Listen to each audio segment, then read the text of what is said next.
सोच रहती है कि मदरसे वाले हैं हिफ्ज़ कर लेंगे, हाफिज बन जाएंगे, क्या आलिम करेंगे, कर लेंगे, मस्जिद में जाएंगे, मस्जिद इमामत मदरसे में करेंगे, रह इसके अलावा जाएंगे। कुछ नहीं करेंगे। लेकिन मेरा वही था मेन ड्रीम कि सबसे पहले तो हिफ्ज़ करना है। कितने साल के हाफिज हो गए थे आप? मतलब मेरा जब हिफ्ज़ कंप्लीट हुआ तब मैं 10वें साल में लग गया था। एक वक्त का आटा बचाकर और भूखा रहकर और उस आटे को बेचकर अपने बच्चों की तालीम पर खर्च करके अपने बच्चों का मुस्तकबिल संवारे। थोड़े थोड़े पैसे जोड़े हैं अपना इनकी पढ़ाई के लिए, कोई दिक्कत नहीं है, बस इसीलिए इन्हें कामयाब करना था हमको। जब भी थोड़ी बहुत ही ज़रूरत पड़ती थी इधर उधर से भी ले लिया करते थे या किसी दुकानदार के रोक लिया करते थे, भाई इनकी फ़ीस देनी हमें, तो मैंने पैसे रोक लिया करते थे, भाई इनका हो गया, उनके अपना इकट्ठे हुए तो उनके पैसे दे दिए हमने। अस्सलाम वालेकुम, मैं हूँ रागिब राणा, आप देख रहे हैं यूपी टाइम्स। आज हम ज़िला सहारनपुर के थाना फतेहपुर के गांव कमालपुर में मौजूद हैं और आज हम दिखाएंगे उन छात्रों को, उन तालिब इल्मों को जिन्होंने कम उम्र में ही और बहुत ही कम वक्त में नीट क्वालिफाई किया है।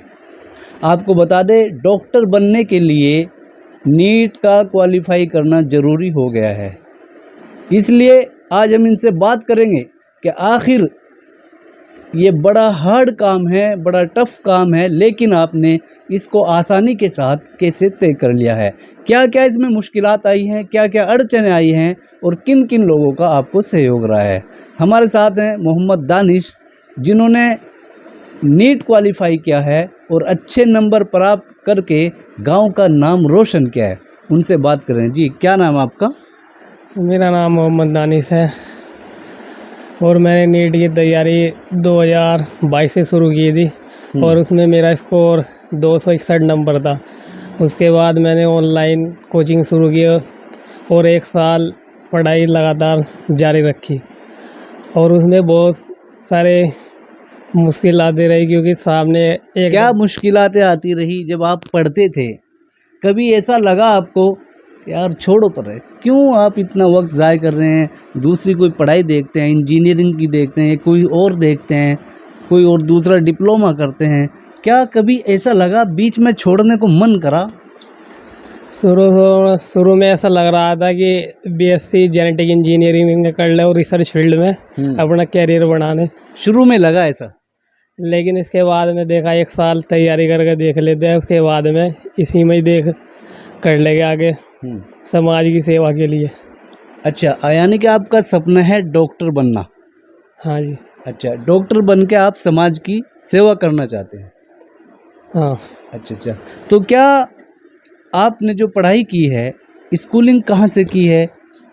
स्कूलिंग 8 क्लास तक तो काशी पब्लिक स्कूल से की थी, छोटूमलपुर से। उसके बाद 9th क्लास में एएचपी इंटर कॉलेज में एडमिशन लिया था, जो गवर्नमेंट कॉलेज है, और उसमें 12th पास की थी, जिसमें 76% नंबर हासिल किए थे।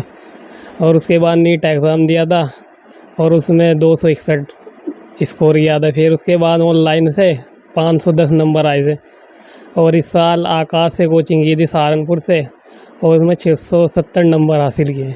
अच्छा, यानी कि आपने अभी 670 नंबर हासिल करके अपने इलाके का नाम रोशन किया है? हाँ जी। अच्छा, तो अभी आपकी पूरी तैयारी है आगे पढ़ाई के लिए? अभी पूरी तैयारी आ गई पढ़ाई के लिए और एमबीबीएस के बाद भी। अच्छा, आपने जो नीट क्वालिफाई किया है, इसमें किस किस का सहयोग रहा है? माँ बाप का क्या सहयोग रहा है या फिर आपके जो टीचर्स हैं उनका सहयोग रहा है? किसका सहयोग रहा है, किसको इसका श्रेय देना चाहेंगे आप? इसमें पेरेंट्स का भी और टीचर का, दोनों का बराबर सहयोग रहा है। उन्होंने सही दिशा दिखाकर और क्या क्या का पढ़ना है उसके लिए, और पेरेंट्स ने सही रिसोर्सेज प्राप्त करा, अवेलेबल कराकर पढ़ाई को कंटिन्यू रखने की कोशिश की। लोग कहते हैं, स्टूडेंट्स खासकर कहते हैं कि बड़ा टफ काम है, नीट क्वालिफाई करना बड़ा मुश्किल काम है। आपको ऐसा लगता है क्या? ये तो ऐसा कुछ सालों से इसका वो फोबिया फैल गया कि नीट एकदम भारी कर दिया गया, लेकिन ये आसान है अगर लगातार मेहनत की जाए और पढ़ा जाए। छात्रों को क्या मैसेज देना चाहेंगे? छात्रों को मैं यही मैसेज देना चाहता हूँ कि मैं लगातार रोज़ पढ़ाई करें, ना कि छोड़ कर बीच में, कंसिस्टेंसी से। अच्छा, और उसके लिए किसी कोचिंग सेंटर से कोचिंग लें या फिर ऑनलाइन भी कोचिंग कर सकते हैं प्लेटफॉर्म पे। तो आपको बता दें ये कमालपुर गांव है। इस कमालपुर गांव के 2 होनहार लड़कों ने नीट क्वालिफाई करके इस गांव का नाम रोशन किया है और पूरे इलाके का नाम रोशन किया है। हमारे साथ दूसरा छात्र भी मौजूद है, उनसे भी बात करेंगे और उनका नाम है हाफिज़ मोहम्मद उमेर और जानेंगे उनसे कि आखिर उनके सामने क्या क्या अड़चनें रही हैं और किस तरीके से उन्होंने नीट को क्वालिफाई किया है। जी, क्या नाम है आपका? अस्सलाम वालेकुम, मेरा नाम हाफिज़ मोहम्मद उमेर अनवर है। और मैंने स्टार्टिंग में सबसे पहले मदरसे से स्टार्टिंग की थी। आवाज़ उसके बाद मैंने सबसे पहले हिफ्ज़ किया। उसके बाद मैंने 6th क्लास में एमयू का एंट्रेंस दिया और माशाल्लाह पहली बार में क्वालिफ़ाई किया। उसके बाद 6 से 12 तक मैंने अलीगढ़ में ही पढ़ाई की। उसके बाद 12th के साथ मैं नीट में अपीयर हुआ, लेकिन फ़र्स्ट अटैम्प्ट में मेरे जो मार्क्स थे वो 262 थे। उसके बाद मैंने सोचा कि उधर बीएससी वगैरह भी होते हैं, बहुत कोर्स हैं, कि उधर एंट्रेंस दे देता हूँ।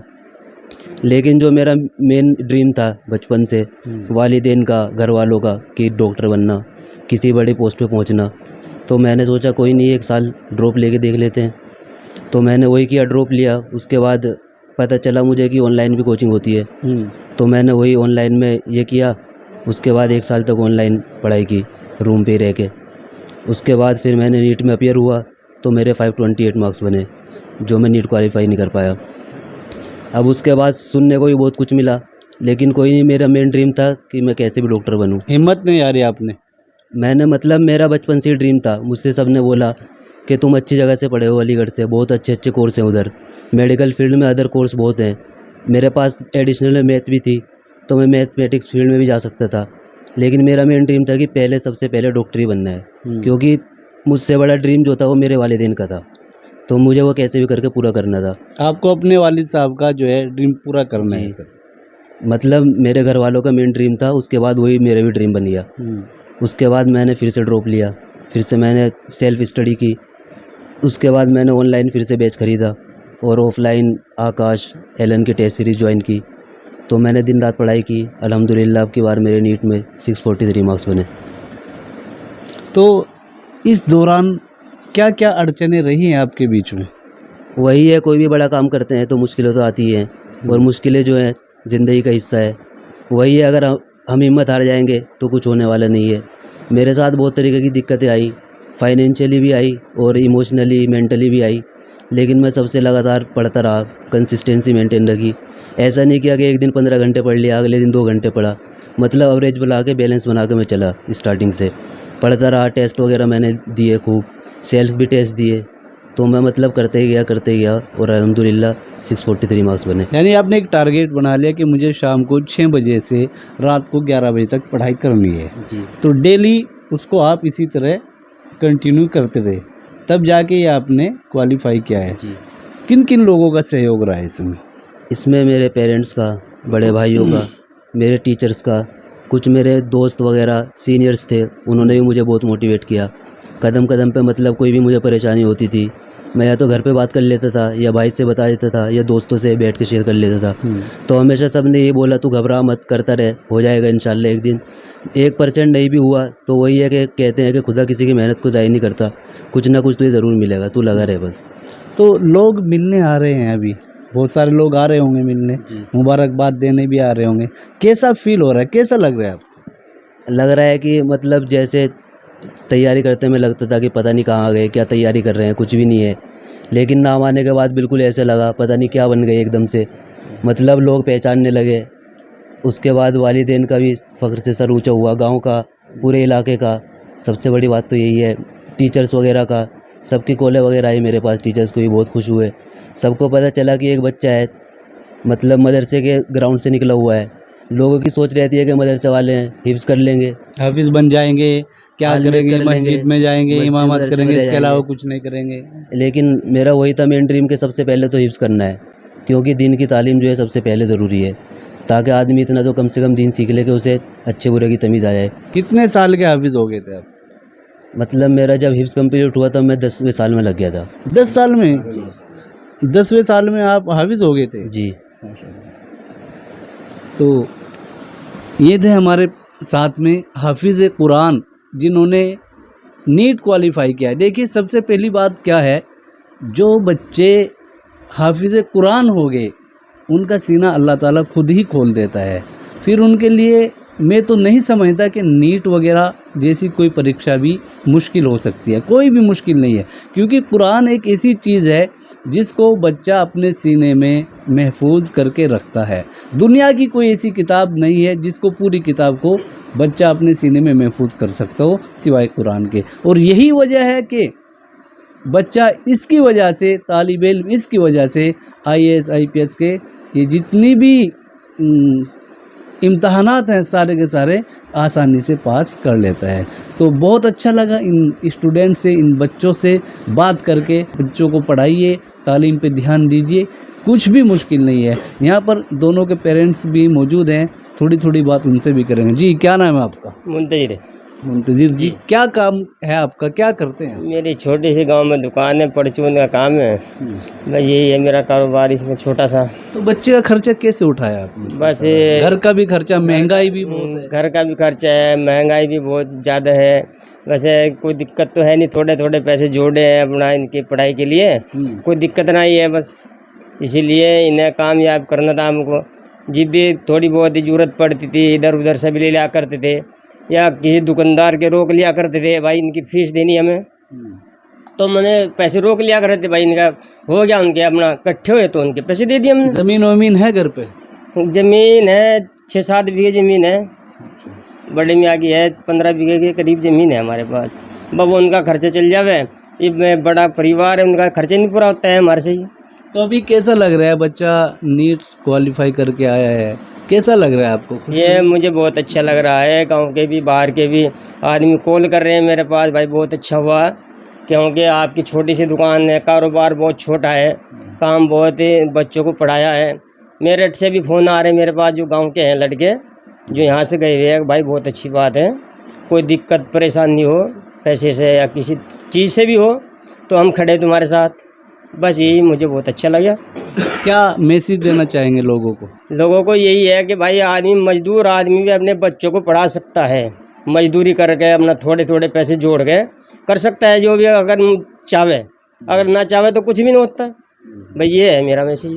तो हाफिज़ उमेर जो बच्चा अभी नीट क्वालिफाई करके आया, उनके वालिद साहब भी यहाँ मौजूद हैं, उनसे भी बात करेंगे। जी क्या नाम है आपका? मेरा नाम मोहम्मद अली शेर है। जी क्या करते हैं आप? आपका बच्चा नीट क्वालिफाई करके आया है और कैसा लग रहा है आपको? अल्लाह का बहुत बड़ा करम है, और मैं एक मदरसे में पढ़ाता हूँ। तकरीबन 26 साल में हिमाचल में रहा हूँ, जहाँ इस बच्चे ने मेरे हिफ्ज़ किया और मैंने ख़ुद हिफ्ज़ कराया। इसके अलावा और मेरा कोई कारोबार नहीं है, लेकिन मेरी तमन्ना थी शुरू से क्या गरीबों के लिए भी कोई कोर्स मुश्किल है। तो मैंने हिम्मत की, बच्चे ने मेहनत की, और अल्लाह से दुआ करते रहे। ये सिर्फ़ और सिर्फ कुरान मुक़द्दस की बरकत है कि अल्लाह ने इस बच्चे को यहाँ तक पहुँचाया। मेरा कोई कमाल नहीं है, क्योंकि मेरी ना कोई सोर्स है, ना कोई मेरे पास पैसा है। मैं तो एक मदरसे का मुदर्रिस हूँ और मुस्तकिल मदरसे में पढ़ाता हूँ शुरू से। क्या मैसेज देंगे हमारे चैनल के माध्यम से लोगों को, बच्चों को, क्या कहना चाहेंगे? बस मैं यही पैगाम दूँगा कि हर आदमी अपने बच्चों को जो है तालीम दे और आला तालीम दे। और मैं तो यहाँ तक कहता हूँ कि एक वक्त का आटा बचाकर और भूखा रहकर और उस आटे को बेचकर अपने बच्चों की तालीम पर ख़र्च करके अपने बच्चों का मुस्तकबिल संवारे। बहुत अच्छी बात कही है कारी साहब ने। आधी रोटी खा ले इंसान, एक वक्त सूखी रोटी खा ले, चटनी से खा ले, लेकिन अपने बच्चों को ज़रूर पढ़ाए। ये मत देखे, ये मत सोचे कभी भी कि सिर्फ बच्चे अमीर के ही पढ़ते हैं, गरीब के बच्चे नहीं पढ़ते। ये जो दोनों बच्चे यहाँ पर बैठे हुए हैं, आपको जो एक कैमरे में बच्चे दिख रहे हैं, ये कोई बड़ी फैमिली के या रॉयल फैमिली के स्टूडेंट्स नहीं है। ये एक मज़दूर किसान के बच्चे हैं जिन्होंने आज अपनी मेहनत से नीट क्वालिफाई करके पूरे इलाके का नाम रोशन किया है। इसलिए आप भी अपने बच्चों को पढ़ाइए। इसी तरह के इंटरव्यू देखने के लिए हमारे साथ बने रहिए। ब्यूरो रिपोर्ट रागी ब्राना, सहारनपुर।